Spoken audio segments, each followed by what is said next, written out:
Oh, the next Zoom call that you're about to watch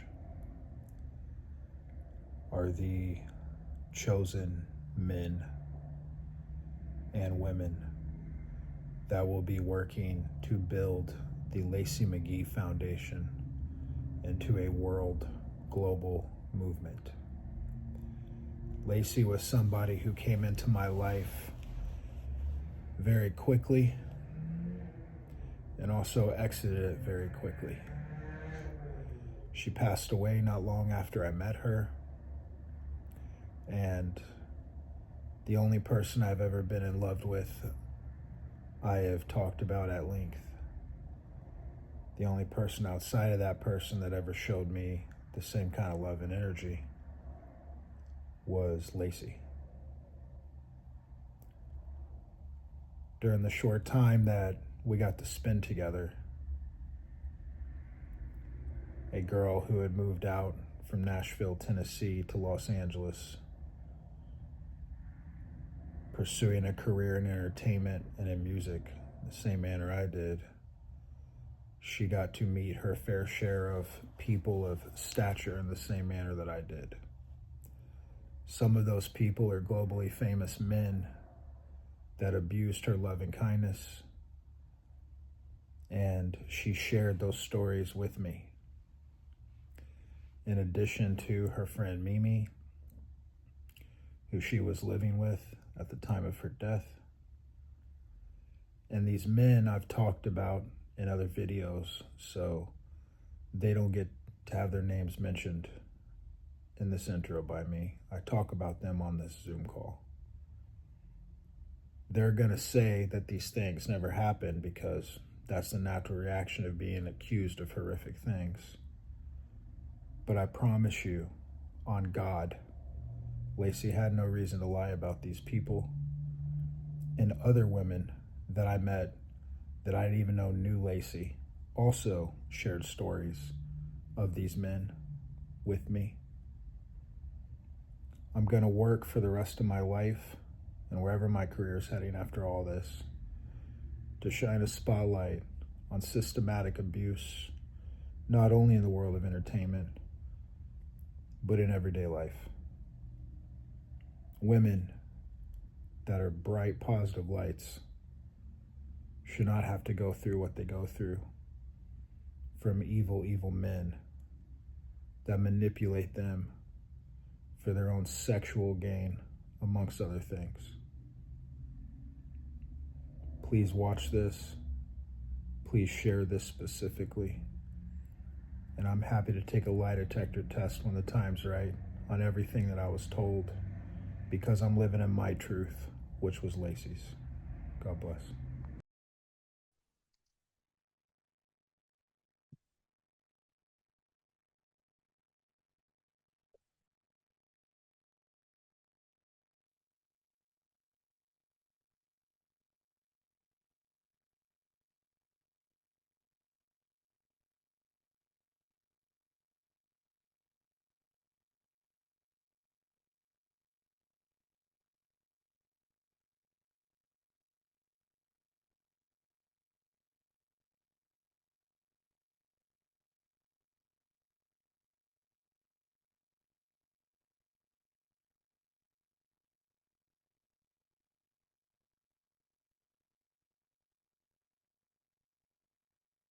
Hello, hello.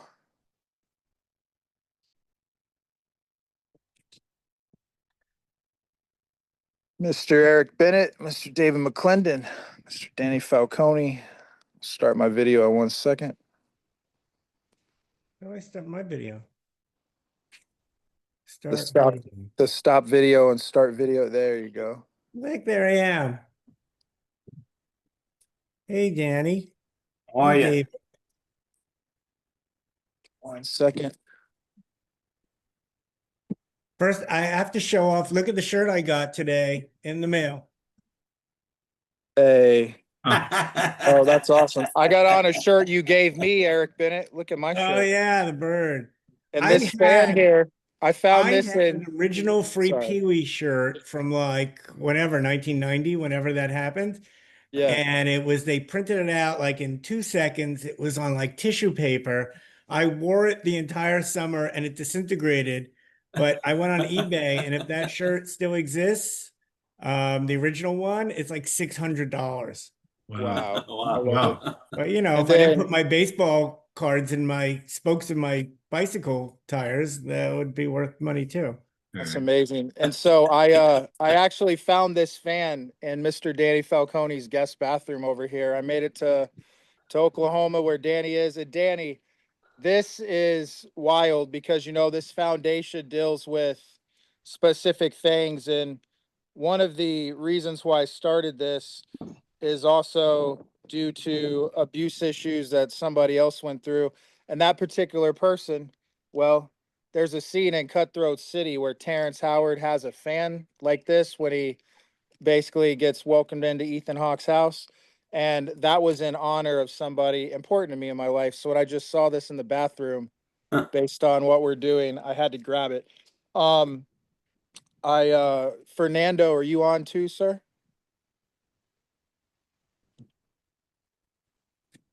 Yeah, I'm here. Hello. You and Hi. David McClendon, I especially wanted you guys to connect and meet.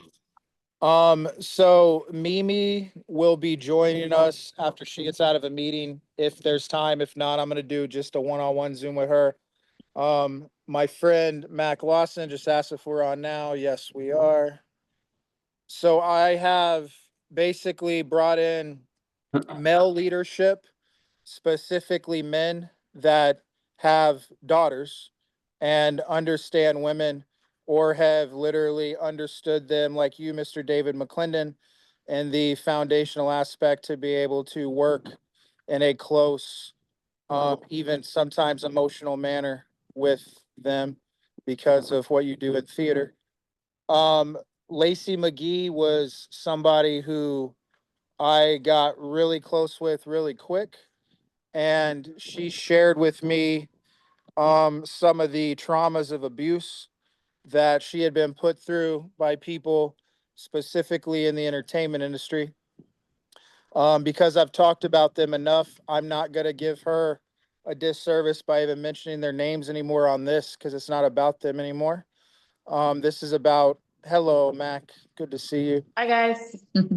This is about honoring Lacey's legacy and also Troy's legacy. Those are going to be the only two foundations that Big Picture World Group, as it relates to myself, ever starts. Both of them deal with each side of the spectrum under the sun. I announced what those were back in November. And I also want to say one more thing, for anybody that thinks, oh, well, the date's fast approaching for July, or hey, there's a lot to do for all this. What everybody needs to understand, and one of the big reasons why I never move forward on financing or arranging financing in any manner for any person that came to me with their agendas, seeking what they wanted from me with my relationships.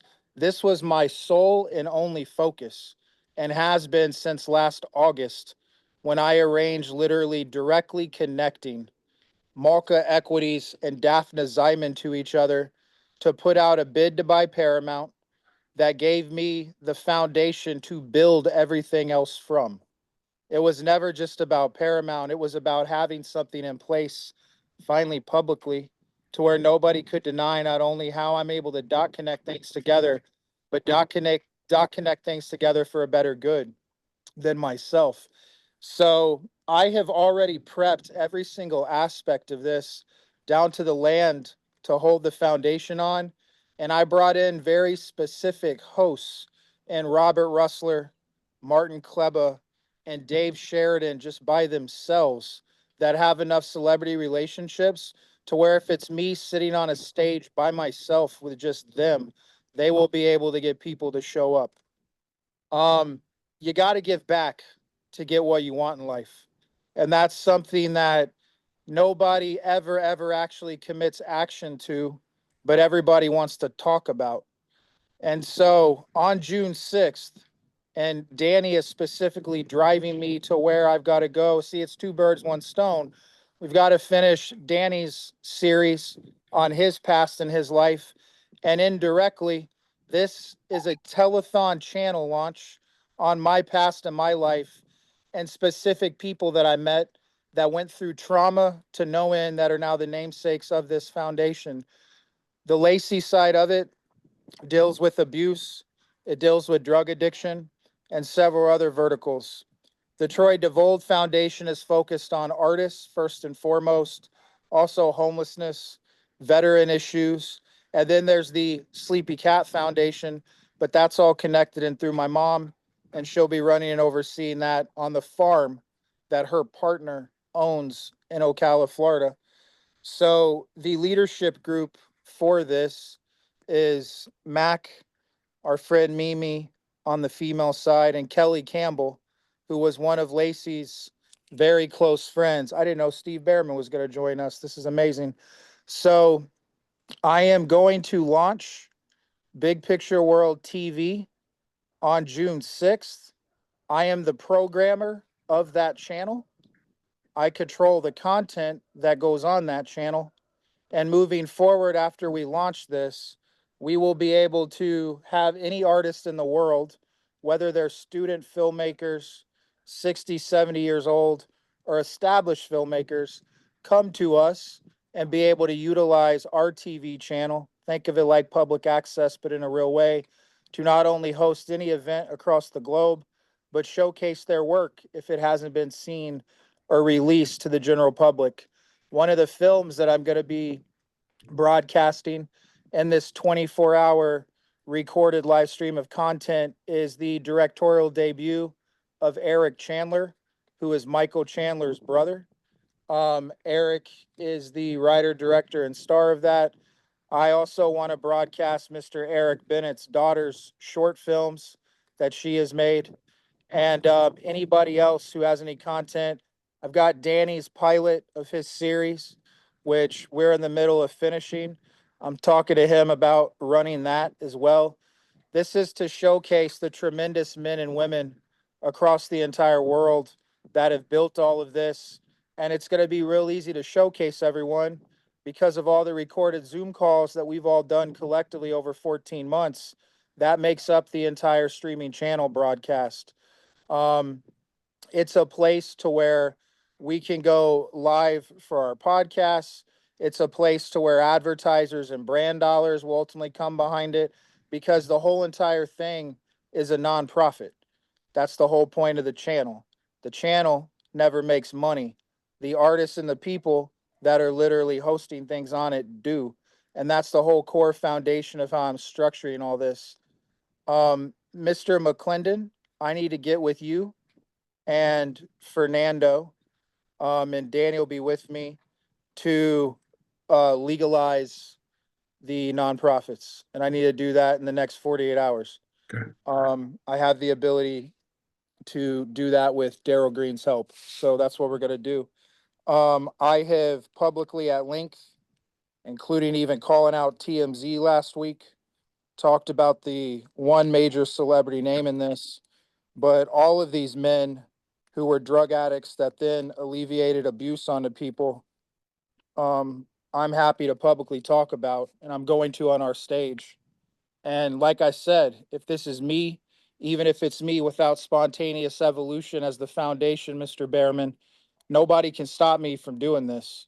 And I have friends that have known me for literally my whole life and career that are globally famous that will show up. One of the people on this who's been abused, who is my partner, and publicly she's talked about this, is Jamie King.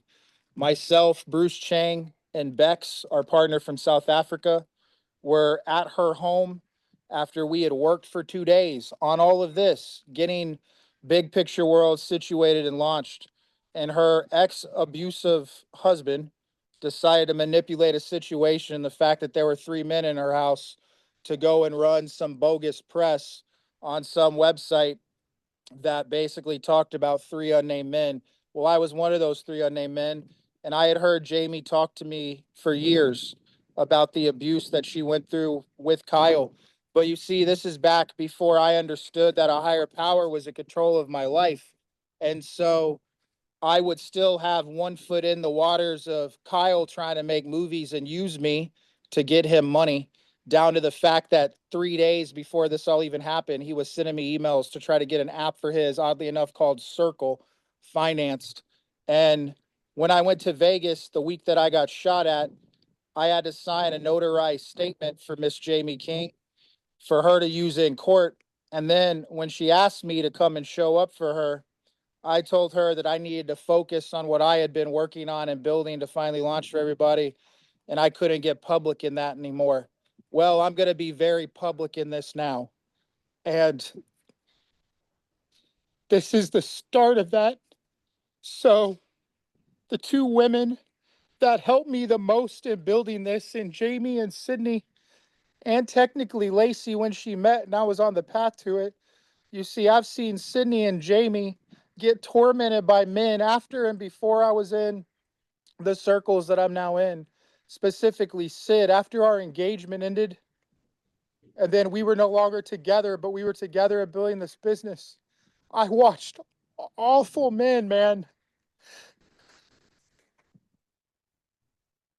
suck her soul dry, dude. And I was guilty of that also for 7 years by not consciously waking up. Sorry. By not consciously waking up to do anything about this. So I went and I created this platform and this channel based on all the content of all the tremendous power leaders in this around the country. So I could create a literal bat signal and put up a website to where if anybody who's in entertainment or not is going through any type of abusive situation, they can just contact me directly, and I'll use the career that I've had for 20 years, and I'll go and I'll stop awful people from the things that they're doing. You see, God walked me into Cherry Zoo being assaulted on March 3rd, and I didn't know what I was walking into because I was still caught up on the path of trying to make movies. I truly don't care. And Eric, I love you and I want to make The Bird, but I don't care if I ever make another movie again as a producer or as a director. If I'm just doing what Dick Clark and Jerry Lewis did with Mr. Boyd, who worked with them, and that's my focus every year, and running these foundations. Now that I have a platform and an ecosystem, like I said, when I told David Ellison in those videos on Instagram, I was putting myself on the cross. I'm not coming off of it until everybody in the entertainment industry starts stepping up. And I'm not going to shut up and I'm not going to be quiet. And Rasta Phil hit me up yesterday because he was uncomfortable because of Wahlberg's team and all this. I don't care if anyone's uncomfortable. I am an independent party. I have a platform where free speech reigns. And I got Danny Falcone in my life now, who not only helps keep people sober, but this is the work that he does. And he knows how hard it is. He was talking to me about that last night, that this cause that I'm doing is very difficult. Well, so is producing movies for 20 years. And that gave me a platform. And I went off and I built other foundations in business, specifically fashion, health, and beauty, with people that are not going to walk away from me because of all this. And they have global legacies and global brands. And Bruce Long, I have a recorded phone call with Michael Orsini talking about funding me. So I'm putting it at the end of what I'm releasing. And if Malka doesn't step up and get involved in this foundation, well, then I'm calling them out too. And it's already on this, which will be part of the stream. So that's what's going on. Specifically, I'm going to work in the world of abuse because I've seen it as a man. I've gone through it, and verbally, I put people, not just women, but men, through it in my past lives. And that person doesn't exist anymore. William Clevenger is dead. This is a complete full name change for a reason. And I'm going to shut up now, but this is not just for me to create a vision behind. I brought in specifically Fernando, Eric, David, Mr. Long, because you guys all understand women and you understand your daughters. And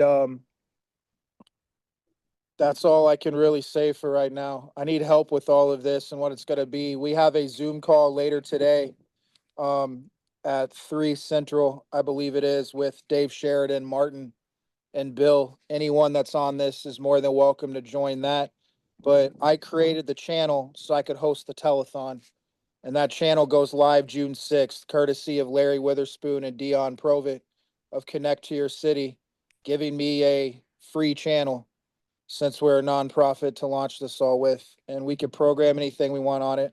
But that channel is specifically a social justice channel, and quite frankly showcases the injustices that were brought upon me and the mental trauma I had to go through in the last 14 months of people wanting to tell me something that I was putting my life into for everybody on this phone call and every other person that came to me. That's what you guys don't understand. Everybody that's in this, the hundreds of people over the last 14 months, I did not seek any of these people out. I didn't go contact somebody, be like, hey, I want to make your movie. Everybody came to me to ask me for money. And then the people that aren't in this anymore, that wanted to pivot off to the side, quite frankly, I'm not gonna call out people on this, but I am on my telethon stage. All those people, if I didn't get them funded, it was 1 foot in and 1 foot out. That's literally the love of money, man. That's the ultimate sin of greed. And I am done dealing with greedy people in my life. I wasn't kidding with what I put up on Instagram the other night. I am retired as a film producer. Nobody asked me to get anything funded for them ever again, unless it's something that I'm going to direct. And the only way I'm going to direct, I'm going to take a lie detector test on my channel, on my platform, to literally show that I'm living in my truth of what I've experienced with all of this abuse, with all of these people, some of which are globally famous. I'm not playing anymore. Lee Kaplan sat down with me before he connected me to Malka, told me I was a bull, that I could get the job done. And he's not kidding. I'm cleaning up the entire freaking film industry on a global scale myself because I have the power behind me to do so. Not only in God, but quite literally power from the Wu-Tang Clan and some other individuals.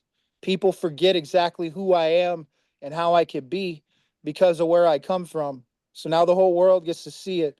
And Tommy Bina kept me alive when I was homeless. And now he's partnered with myself and the love of my life, independent of being and married, engaged in a relationship. There's one person that's the forever love of my life. She did all this. So that's what this foundation is. It was birthed through trauma. It was birthed through people being artists. And it was birthed through trying to create something bigger than ourselves. Thank you.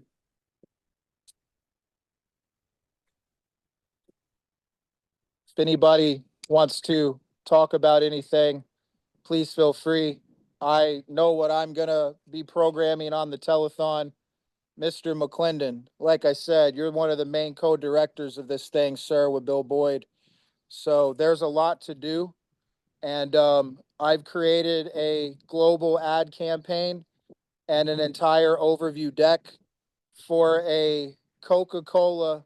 Who would you share a Coca-Cola campaign with that basically originates us and our creative partners setting out the picnic table at the Canyon Country store. So for example, let me just, so everyone gets this. Robert Russler sits down with, let's say, his longtime friend, Josh Brolin. Tony Kaye, the filmmaker, sits down with them. They take one of the Jackson 5 master recordings that hasn't been released. They build an entire short film, 10 to 15 minutes of a script around what that unreleased track is. Whoever the artist that we bring in to literally make that new music, which I want to get RZA to oversee and Chris Brown and Paris Jackson also, they sit down with that musician, with the cast and the director, and it literally shows the full form of creation. And I want to get Kodak because I have Steve Bellamy. He came to the dinner to start Project Rise Partners. I want to take Kodak, Mercedes, and Coca-Cola. I want to give everybody Coca-Colas at the Canyon Country store, and I want to have them create a short film around each one of these tracks. So 72 global directors, and that's why this foundation launch, I might have it all be prepped through June, through July, and then coincide with the anniversary of Hurricane Katrina and our Lucelle Studios launch on the anniversary on August 29th. And then that way, between now and the launch, all 72 of these short films, all shot on film in partnership with Kodak, could literally make up the entire telethon. That's what I want to do, Mr. McClendon. And I already hit up Tori Gamble yesterday, who introduced me to Steve Bellamy, reintroduced me because Chad Michael Murray did about 12 years ago. So I want us to go have a meeting in Los Angeles. I have to go out to LA with Sydney before next week. I was talking about going to New York. God hides in the pivot. I'm getting it tattooed so people will stop questioning me when I say I'm going to do things, then it pivots around. So I can just point to the tattoo so people get it. But I want to go and I want to meet with Tommy Bina. We have to sign the actual ownership paperwork for the brand. Sydney loved Jim Morrison. This is me repaying her in a way that I never thought I would be able to for everything that she did for me to give me my dream. And her dream was literally Jim Morrison. And now her legacy is connected to him and that. So where he literally set and made music and created with Mama Cass and everybody else, we're going to create all these short films for a new generation. And that launches the new Jackson 5 music. And it launches 72 short films, similar to what the BMW short film series was for Ticker. So every one of these short films involves a Mercedes G-Wagon or a Mercedes SUV of some type, Coca-Cola, drinking it at the Candy Country store. We'll have the actual Robert and Josh, right? Share a Coke with Robert, share a Coke with Josh. It's a whole global ad campaign, and that's all done already in a deck by Darren Cagg, who I don't know if he's on here, but he created that. And then every single one of these writers that literally has partnered with me for a film that I'm going to direct, all of you guys are going to write one of these short films as well. It's every single person that came to me to connect with me to produce their IP. The only way any of that IP gets made is if everybody participates in this telethon. If anybody tells me no, then my answer to them is no. My circle is closed. I am done, and I am wielding the power that I was given to do so. So that's what I want to do. I want to make 72 global short films with 72 global directors and actors from all around the world. And then all of those short films make up the entire telethon. And all of those short films would be hosted on the Lucelle streaming platform and debut on August 29th. So that's the plan and that's the vision. My vision, my plan, my timeline given to me by God. And that's who all the glory goes to. So that's what we're doing as far as I'm concerned. And it's all rooted in Steve's book. And so that would be the end of August, not July, but all of these films would be produced from the middle of June until literally the debut of the platform. I have reached an agreement to buy the Ocala Drive-In movie theater and build a new film studio in Ocala, Florida at the drive-in. And then I met with my head of global advertising, who's the partner in these short films, Mac Lawson, who was on here, and myself met with him in Miami a couple days ago. And his name is Sal Kakar. He specializes in brands. He used to be one of the basically main people at Louis Vuitton for quite some time. I met Sal through the same pursuits of Paramount. He's on boards with Lee Kaplan, who introduced me to Malka Equities. And nobody can deny my life and what I've walked, basically, because I did all this. And I never stopped walking in it because I knew it was bigger than myself. And I got led to every creator that's part of this, gave me shelter in their homes so I could survive, down to living in a garage on Love Street at the Canyon Country store. That's how I met Tommy Bina. So that's the plan. I'm going to launch the platform on 6/6. I'm going to send all the materials for the Canyon Country Human Experience deck. Basically, Canyon Country is creating a global ecosystem of human experiences. Every single location has one specific human experience. The one in Ocala, Florida, being Pulp Fiction. The one in Houston, being Whiskey Town, like Margaritaville, and so on and so forth. They're all connected to the culture in the areas. We already have land that's owned by partners. We will be building Canyon Country experiences on those lands. You see, separate from Malka, and this is what Michael Orsini, who likes to talk and listen to himself a lot, and talks about how am I going to make money? Well, Michael, calling you out globally, here's how you were going to make money if you would bother to listen to me. I partnered with a guy out of Ormond Beach named Louis Vigalotti, who everyone's going to see a Zoom call with just him and I on this, talking about all the 300 plus real estate projects that he's the current engineer for, including the 24 floor hotel he's currently building in Ormond Beach that hasn't basically partnered with a brand name yet. Hello, Canyon Country. You see, I didn't have to go find anybody, including Louis. God put him right in front of me at a Chick-fil-A in Ormond Beach with my best friend, Jordan Johnson. So he came and had dinner with my mom. He came out to the Ocala Drive-In. We signed an agreement between just the two of us. And now I am a full-blown real estate developer without needing market equities. I'm not playing. I'm done talking. This is purely action. And everybody either shows up for me, as they always have done to launch all this, for myself, Sydney, Jamie King, two women who have suffered tremendous abuse from men. That's their truth to talk about, but some of it's already public. It's not my place.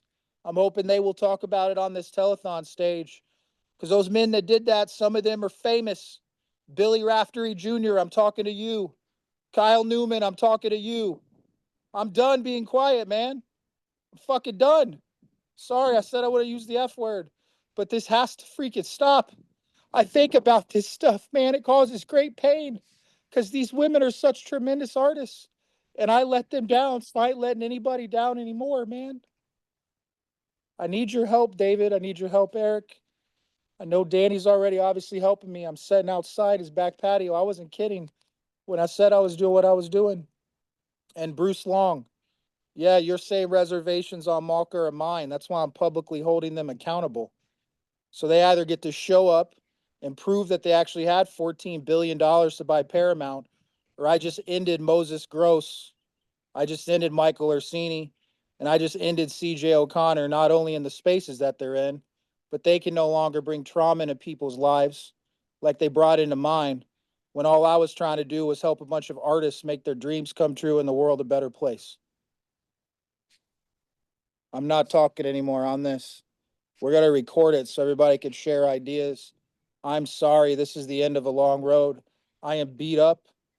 I don't have anxiety in my life, but I have felt so much energy from hundreds of people that I have had to walk with, next to, and sometimes, yes, through, by a path that God has created to do all this, something this big that can never be turned off, ever, because I created it with my friends and my family. Thank you. I guess I'll pick David here. After hearing the whole idea with the short films, seems to me one of the things that we need to do quickly is to create and figure out uh, and discuss the logistics of how that's going to happen. How are we going to create those? How are we going to shoot them? How are we going to package them? How are we going to make them useful? So this is the beginning of that conversation. Um, so uh, I don't have any answers to that now, but that's certainly a dialogue that we need to begin to get a clear notion of what they're to accomplish, what they are to be, artistically and visually and powerfully, and then we, those of us who were involved in the work, can decide and move toward bringing them to a reality. Thank you, David. And we're going to have a meeting. I'll be in LA. We'll all get together at Okay. Canyon Country Store and work that out. Cool. Well, Fernand, yeah, go ahead. Sorry. thank you. The action of which came to mind when I'm listening, ongoing, and replaying the stories of bearing witness to abuse and experiencing abuse and et cetera, et cetera. Reparation um, comes to mind. Uh, there's several chapters and several books and several storylines, at least in the world that I experience, that can use reparation as as a means of in the real world, so to speak. Because at least I don't know about in other parts of the country, but at least in LA, this reparation thing is still like an infant, and they're still trying to keep it suppressed. Reparation means that you know, in the real world, it means that that Bruce's Beach, that was taken away from a family 100 years ago, is now given back. Um, so that walks us down a path of legacy families in Los Angeles who have experienced abuse. Um, Personally, there are families, founding families of El Pueblo and Olvera Street, and you want to call it the Disneyland of downtown, who have been used in such a way over probably 100 years, close to 100 years, as Mexican, uh, if you want to call them, props, artifacts, living artifacts, So that's just a way of chipping away at at the fact that there was an agreement with the Mexican people called the Treaty of Guadalupe that never was honored by the United States. These are all things that are still part of our real life experience. But I have to agree with um, the gesture from William, which is that it's still kind of baloney. Um, it's still a bologna sandwich.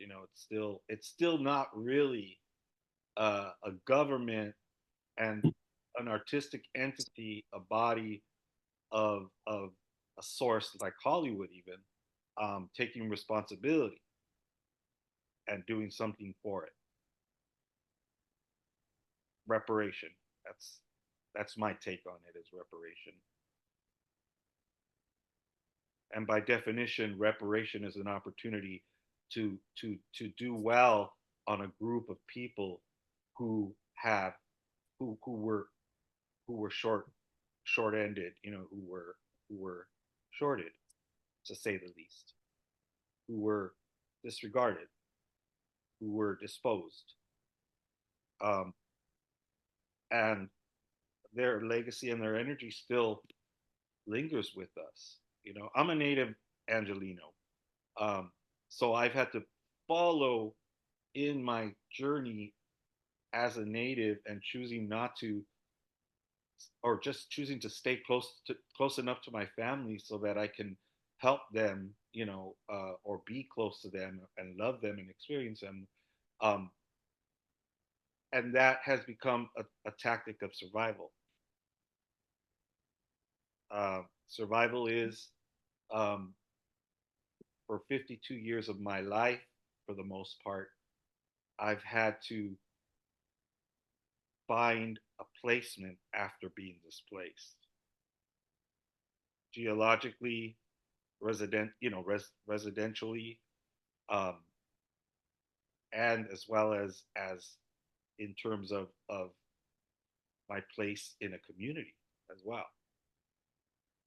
Uh, so uh, some very basic things I've experienced. In that interim, coincidentally, I happened to connect with a lot of, I call them working girls, in my path, in my journey, because at one point when I was so displaced with my loved one, my spouse, who I'm still with, who I've raised 4 children with, and they've gone on and made their adult lives and whatnot, and together we still uh, chip away at a path of not feeling displaced in our own homeland, in our own native city of Los Angeles. And in that interim, believe it or not, there are certain areas geologically, geographically, I should say, um, that will take you when no one else will take you. And that is South Los Angeles, and that is East Los Angeles. And when you go into those barrios, into those places, those communities, you see that there are people who are uh, exiles, exiles of their own reality. So that's one interpretation, reparation. You know, I've learned and I've developed and nurtured a love affair with the working girl, with respect, with love. You know, I've been called funny little names like Captain Save a Ho. I've been in those same waters, Fernando. Both Sydney and I Right. have been around numerous individuals in those spaces. You know, I talk about this in something that's going out publicly. The dark hedonistic lifestyle I lived was because I lost my virginity at 19 years old after having Lyme disease and not dating or basically going to high school. I went down to Tijuana within the first few months of moving to Los Angeles. I had sex with a sex worker, and I never stopped doing that until I was 32 years old when I met Sydney. And she was not in the space of sex work per se, but she was in the space like so many women. And it's wild because I ended up seeing a lot of women, some of which are actually part of Big Picture World Group, on a website called Seeking Arrangement, where I would meet women to be able to date with no agendas. And I would not pay the majority of any of these people anything because they would meet me and see that I was a normal person, but I had trauma like anybody else that led me into those spaces. So I was a member of Seeking Arrangement. And that was because I joined that site after going through the trauma that Cassian always put me through on the movie I produced starring Elon Musk's wife. And he brought me on to do a movie with the owner of the Cleveland Browns' son and Jim Oakley, who was a drug addict, in a film starring Uma Thurman, who was also going through a custody battle with Ethan Hawke. So she was in some crazy waters during that time period. And my mental health just progressively got worse. So after that movie, and after meeting someone who brought me into the world of polyamory, who was a costume designer, I ended up basically just for about 2.5 years only hanging out and talking with women that were on Seeking Arrangement. And through that, I met the love of my life, who has never shied away from the world that she's in. So you see, when I say God leads people into the dark and is control of every aspect of the path that we go down, I am not kidding. Because I don't know if consciously, based on what's been created from that darkness that I went into, none of this would be happening to shine a big bright spotlight on all of the abuse and everything in our business. So I wasn't kidding when I said I was setting myself free and hanging myself on a cross. I have recorded a just under 4 hour documentary part two. So the whole thing's like 9 hours about life, legacy, trauma, the path that we walk in, and also how we can set ourselves free. So I canceled myself as a film producer.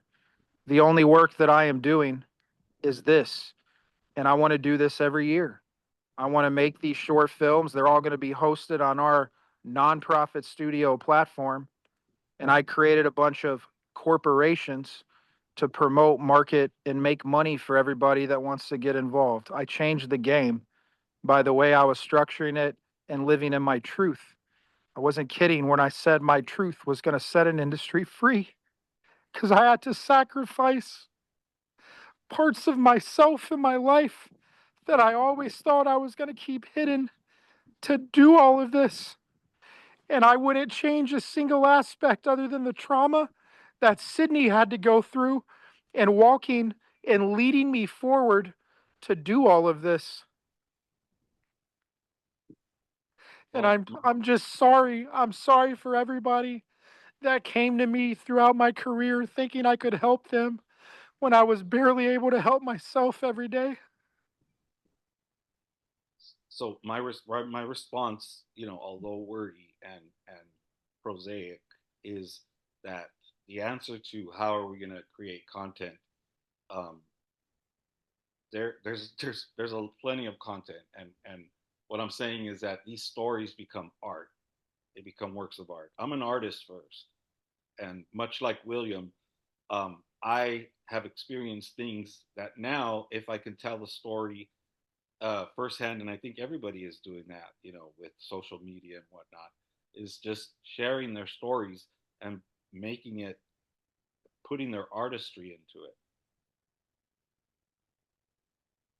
Oh, And it sounds to me like, I mean, just on this call alone, with William and experiences from myself and other creatives, that that there's plenty of stories that could be told, um, although not linear, but uh,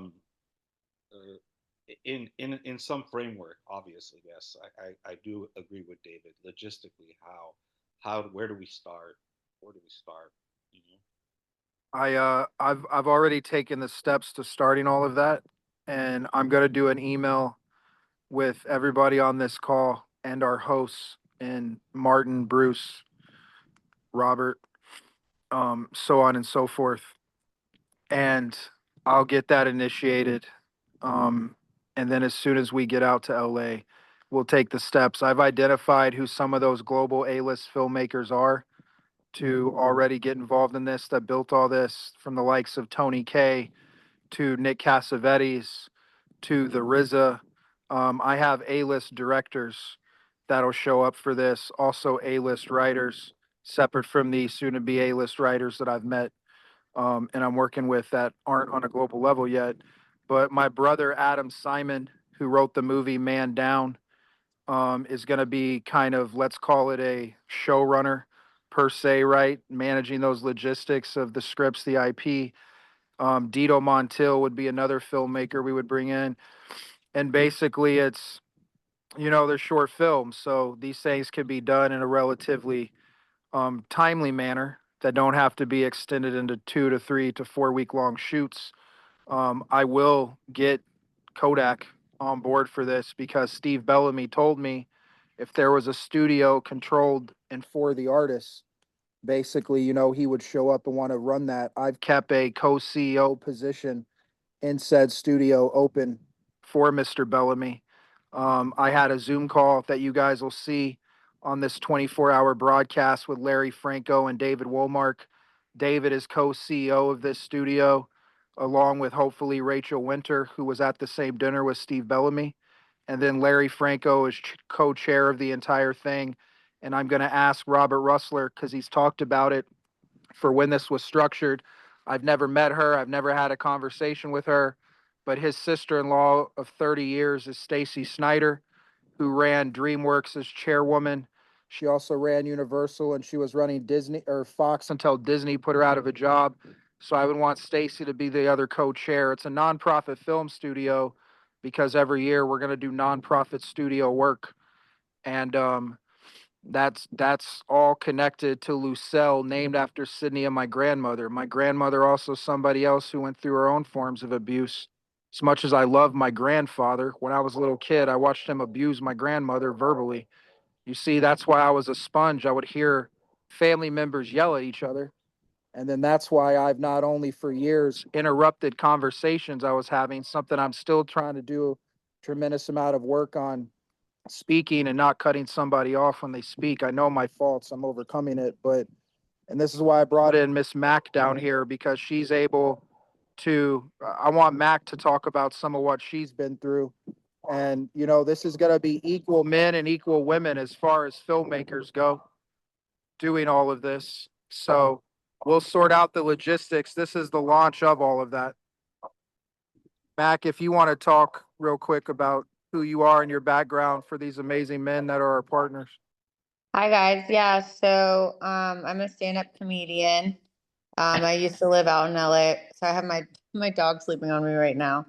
I'm a stand-up comedian. I mean, if we're talking if we're talking about abuse, you would just have to ask about which part of my life. I mean, I laugh about it because that's pretty much how I became a comedian, enduring crazy amounts of abuse. Um, but I think the most prominent um, and thing that sticks out to me the most in my life that I went through was my brain injury, it happened in LA, and it was with a boyfriend, and he nearly killed me. And the part that sticks out to me the most about it is I was never actually able to hold him accountable because he had a lot of money and he paid off somebody who's actually in the entertainment industry to lie to the cops about it. So I knew I wouldn't hold up in court because I had an eyewitness who had gained a significant amount of money.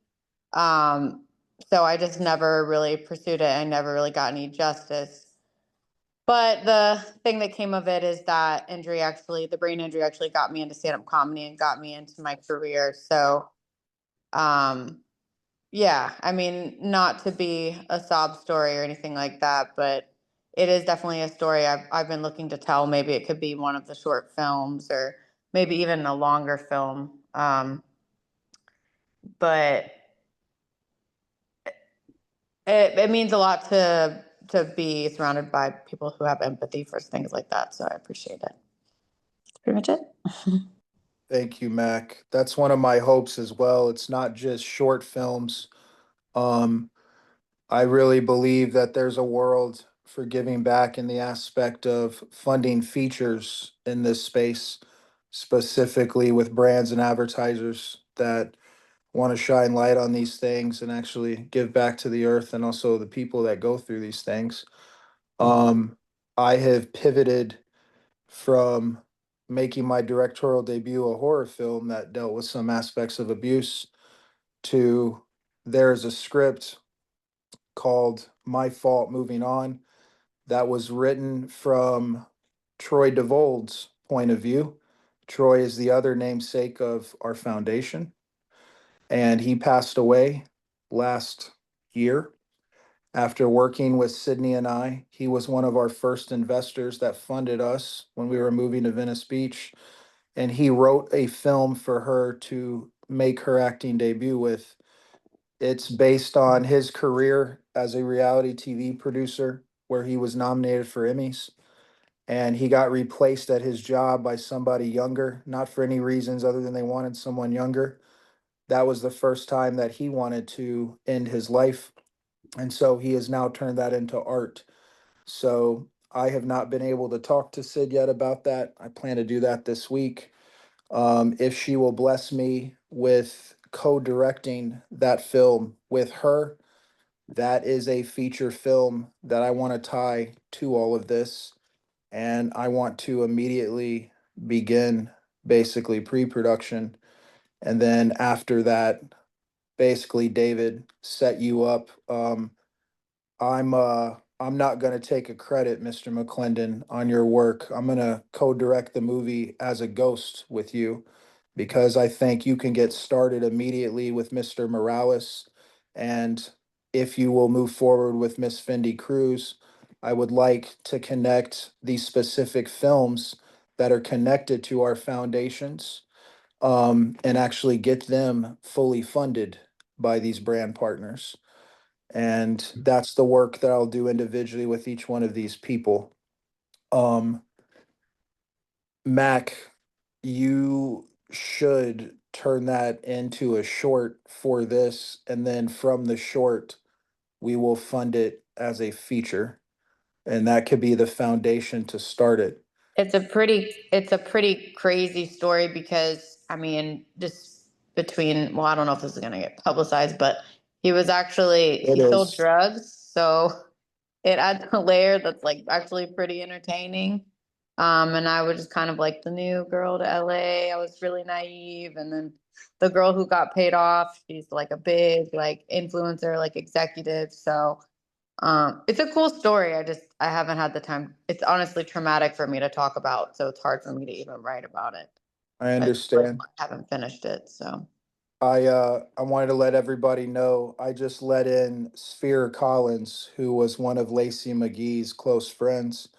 While Mimi's wrapping up this meeting, Sphere, if you want to basically to update you, Sphere, I have a vision in place to take Jackson 5 master recordings that our partner controls with the estate and utilize each one of those unreleased masters as a song to do 72 short films in partnership with Mercedes, Coca-Cola, and Kodak, who I have been making inroads to sit down and move this all forward with. I'm going to start that next week. But hey, Danny, Okay, sorry, Mr. Falcone was on the Zoom at his house. But so Sphere, basically, I have a foundation in place to launch Lacy's Foundation, quite literally. And this is the start of all of that. So I just wanted you to talk a little bit about who Lacy is, because her spirit is still around us, who she was. For What, sure. thank you. Thank you. Well, first off, I just want to say what an honor it is to, to be amongst such visionaries and empathetic, humanitarian people. It's very uncommon, it seems, these days. So I'm enjoying the collective. Will, his spirit, I connected with immediately.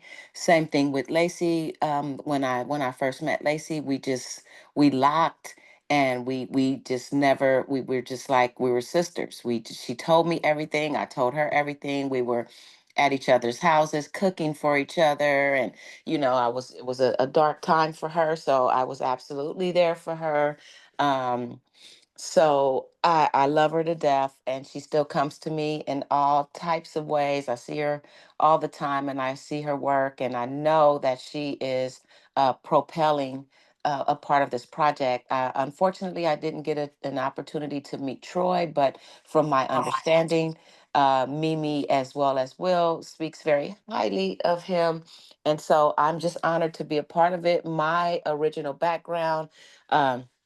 Original filmmaker, music producer, um, poet, and now I'm a therapist, marriage and family therapist, and I'm in school for my doctorate, just for more psychology stuff. And I just wrote a book combining trauma, astrology, and psychology with remedies and all types of stuff. So that's where I am. That's who I am. Very nice to meet all of you guys, and I'm looking forward to making this thing, do what it does, and get their names out.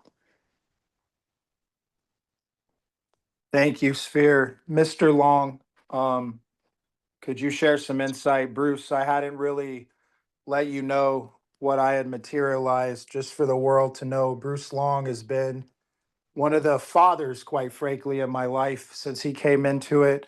He's believed in every aspect of this.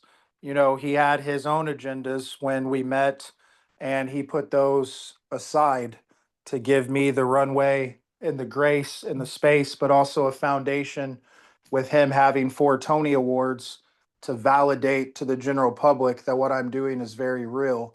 Because otherwise, why do I work with people that, well, one day with the work we're going to do together can get to EGOT status? So, Mr. Long, you, sir, are the main vision behind what I'm trying to put together. And I want to be attached at the hip with you and David McClendon, to do all of this, from meeting with Steve Bellamy to the other brands that I'm talking about, and have you kind of guide, because you're so good with not only creative on a stage, but also in general. If you want to just talk a little bit about what's on your mind, and then I'm going to offline some stuff with you and David over the next like 2 days, if that's okay. Yeah, I think the vision's incredible. That's great. I think what we have to do is push towards execution of that. So I'm anxious to see how I can be of help in actually rubber meeting the road kind of execution. So I think those are next steps. So whatever that looks like, you know, I've got ideas, but at the end of the day, it's getting decision makers in the room and going from there. So look forward to helping out. Thank you, Bruce. Will you share just briefly some of your because there's people on here. I don't believe, well, it's okay. I just shared who you are, so no stress. Sorry, my mind, I'm trying to dot connect and get ready to leave with Danny. I'm actually going to go to, hey, Danny, real quick, can you talk about what you do every day on this particular, or every week on this particular day? Yeah, hi guys. I wanted to throw in the fact that I have 3 daughters and 4 granddaughters. So when it comes to girls, I'm right there with some of you guys with that. Um, I'm sober, coming up on 34 years. I'm a very active member in AA. I go all over the world and do seminars and teach about recovery and the spiritual path, how to stay sober, how to grow spiritually. And tonight, on Tuesday nights, I'm doing a 26-week course. Tonight is week 15. So for the next however many weeks, I'm kind of stuck here on Tuesday nights. It's a very deep dive into the recovery process. I've got a book that's sold very well on not how to do recovery, but how not to do recovery. It's about all the mistakes people make trying to follow the path of recovery, and that's what the book is focused on, and that's what all of my workshops and stuff are focused on. But anyway, that's what I do. Been doing that, like I said, coming up on 34 years now. Thank you, Danny. And I've made Danny is at the top of this entire thing with Sydney and I due to his experience and his background. And also, I wanted somebody around me, not only with Robert Russler on one side, but Danny, because I plan on being sober for literally, quite frankly, the rest of my life. I'm never even going to take a drink again to celebrate. Not that I had an alcohol problem. It was the other things in the drug world. Nothing too heavy, but I was a cocaine addict for several years and also a cannabis addict. Now, creatively, the only type of marijuana I have smoked is THCA, which is legal, but I'm even going to stop all that because the downloads that I get from the creator of the world that we live in, I don't need any drug to receive. So, Danny, I'm going to walk out there in the room and we can scamper in a bit, but I wanted to give Eric Bennett a chance to speak because, Eric, what I want to do with you and your daughter is I would like for you guys to write one of these short films together around one of these Jackson 5 unreleased tracks, and I want your Rose to direct that. And you are going to be the only producer on that. So father and daughter can make one of these in the capacity that I am presenting and talking about. Cool. I do have a Jackson 5 story. Because I'm old.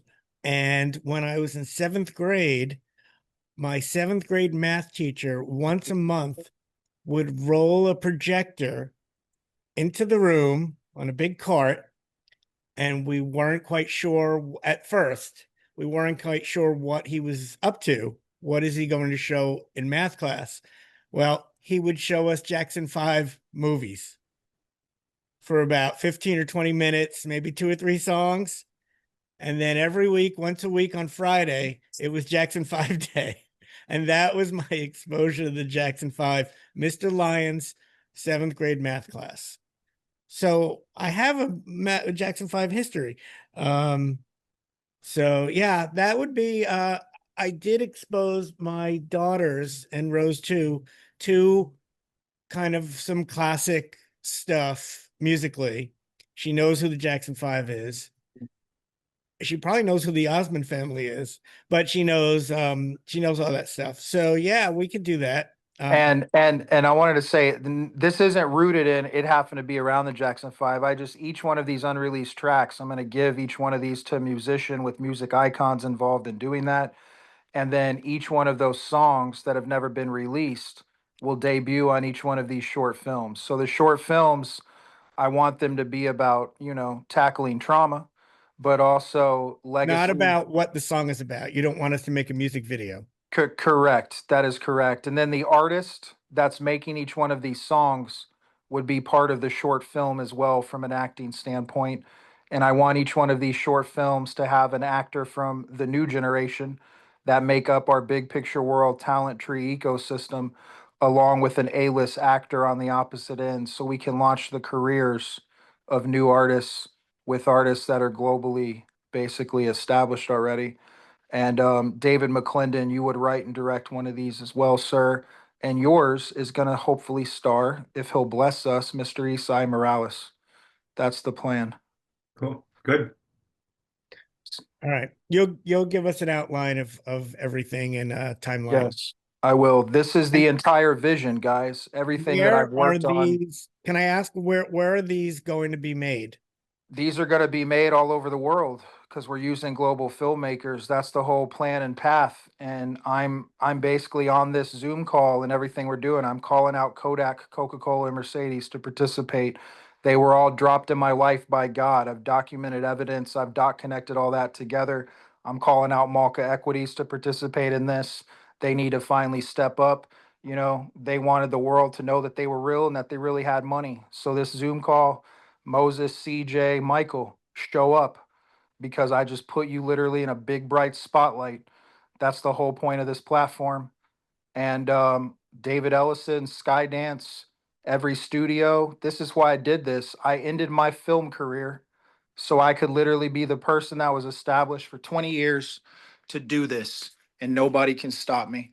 And if anybody doesn't want to show up to participate in something like this, then quite frankly, why should they ever have the opportunity to ever make another dollar again, to be completely honest? So I'm letting in somebody. I got to walk with Danny real quick. Let's Well, jump in. guys, I have to go because believe it or not, I'm umpiring a high school baseball playoff game in an hour. No worries. Oh. Marina's phone. I'm not sure. Oh, All it's right. Mimi. Hi, Bye, guys. real quick. Ciao. Hi, Mimi. I'm walking out the door, but I'm gonna stay on the Zoom. Mimi, Hi, will Mimi. you? So Lacy Magee was living with Mimi in her guest house when she passed away. That is how I met Mimi. Lacy introduced us to each other. And then I brought Mimi into something oddly enough that Troy DeVold, our other namesake, was the lead producer on from my end, which was the docu-series on DJ Lagway, who's now the starting quarterback at Florida. The day that Lagway became the starting quarterback was actually the day that Troy died, which is insane. And so Mimi knew both Troy and obviously Lacy. So Mimi, if you could talk a little bit about your insight into who both of those individuals and humans were. And then if you could specifically talk about Lacy, because I've already talked publicly about the people that I know that she told me that put her through abuse. But if you can share just some of the insight, because I know you were one of the closest people in her life, especially at the end of it. Yeah, good morning, everyone. So yeah, Lacy, I mean, just a ray of light. Uh, a ray of light definitely will leave an impression on you. But just a wholesome and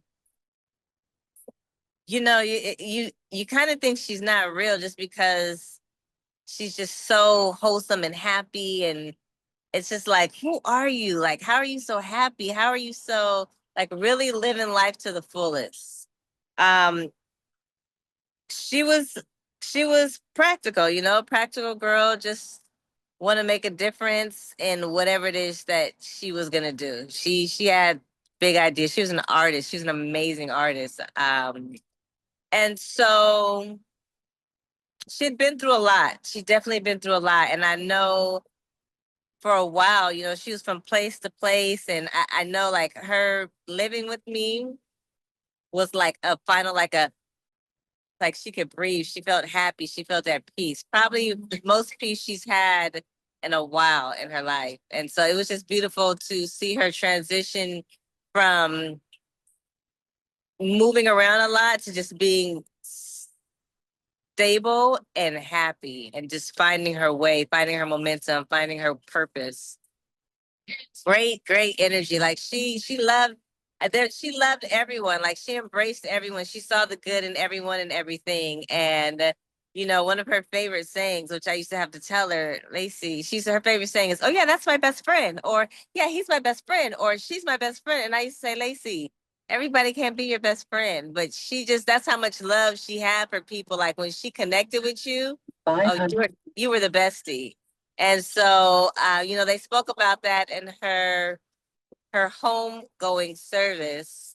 And, everyone would come up and say, "I'm Lacy's best friend." It was actually really beautiful. But, very sudden passing. And, I share with Will, and I'll share with you all, even though you don't, really know Lacy or her family. She had another sister named Hunter She suffered from some mental illness, and unfortunately, last month her mom lost Hunter as well. So it was just, two daughters in 2 years. Wow, what a tough life right now for her mother. But her mom is hanging in there and just staying as upbeat and as optimistic as possible. So, I mean, this foundation, I'm happy to be a part of it and just keep her spirit alive. Troy, moving on to Troy. Troy and I met through Will, and we were, he was big in reality. I'm an unscripted producer, and so he worked in unscripted as well. And he understood the beat, he understood the momentum, he understood, what it is to make a good show, especially when you're, unscripted, docu style. And so we really clicked and we vibed, and it was really organic. Pardon me, all on my side. It was really organic. And I think for a good year, Will, him and I we would talk off even without Yes, Will, ma'am.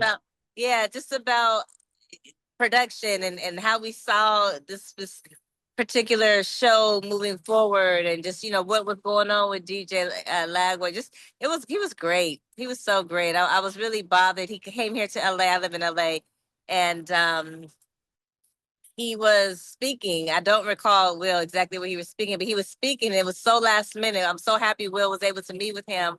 I was going to try to meet with him. The timing just did not work out. That was the last day I ever saw him. Sydney and I Yeah. got to see him and passed away shortly thereafter. So my experience with both of these beautiful souls was everything positive, everything upbeat, like people you want in your life, like people you really want in your life that were going to contribute to just life being better. So it is heartbreaking that they're not with us, heartwarming that they are together. And I am just beyond blessed to be able to keep their memory alive. Thank you, Mimi. And I know you came in late, but basically, the whole vision and plan to launch these foundations is with 72 short films. And I'll talk offline about that with you. Um, Everyone who's on this call is a producer, executive producer on all 72 of those films. So this basically, quite frankly, gives the Lucell streaming platform enough content to launch with, and hopefully the films as well, in addition to everything that will be acquired through it. And this is why it's a nonprofit platform in the aspect of nobody running it makes money from the platform. Quite frankly, nor does the platform itself. The membership fees that we will charge the world outside is going to be utilized to literally fund an artist fund, which is part of the Troy DeVold Foundation, that I believe with how big this is all going to be, should set artists free forever from corporate everything, quite frankly. And those details, the minutia of all that, will be worked out entirely through the month of June. The nonprofits are being literally executed and legalized this week, but the first one is Big Picture World Finds Justice, and that is our channel, Mr. McClendon, and it will never, ever, ever be turned off. And it will play on a constant loop, all the showcasing of talent involved, and we'll keep programming. We'll keep programming that channel, and ultimately it'll be. Sorry, Sphere, you got some background noise, I think. Ultimately, it will be a never-ending loop, David. And you, sir, are at the top of all this with myself, Danny, and Sydney as well, just due to your background and experience, along with Bruce Long. I'm kind of structuring business in a different manner than has, quite frankly, ever been done before, because the only way to change things is to do exactly that, change the way things are structured. So that's what we're doing. And I do not have all the answers, but I definitely was the one leading a vision. And that vision is finally upon us. And I need to be free from everything it took to put all this together. Thank God. and all glory goes to God, the creator, in this manner. And the whole world needs to start saying God, the creator, not just God, because women do not say God because of the abuse that they have been put through by man. And we talk about God, the Father. We never say God, the Mother. Why don't we say God, the Mother, when God created man and woman? So there you go. That's my 2 cents on what I walked in that has nothing to even do with the Bible, quite frankly. Lovely response. Mr. McClendon, can you wrap us up, sir? Since I'm in the car. Sure. Well, we've got a lot of work to do. We have some amazing people as part of this group, all proven, all talented, all experienced. And now our job is to pull it all together and to make it into cohesive, kind of accomplishable plan. And beginning with all these shorts, which are going to take a while to do, but to develop a systematic and logical way we can produce those and put them together as the foundation, and also with Will moving forward with the telethon kind of work. We have projects lined up. Now we have to get together, build a foundation for them to be produced. Thank you, Thank you David. all. And Mr. McClendon, I'm going to send you the Zoom link that I have here shortly with Robert Russler, Dave Sheridan, and so forth. If you're Okay. free, are you available in about 50 minutes? Sure. I'm available till about 1:30 California time. Okay, perfect. So we should be able to get through it. It's just you and I Sweet. on that with the hosts of what this is going to be. Good. And Bill Boyd, who's directing the telethon. Sweet. Thank you, sir. Mimi, Sphere, Fernando. Thank you, friends. Ciao. God bless everybody. Thank you.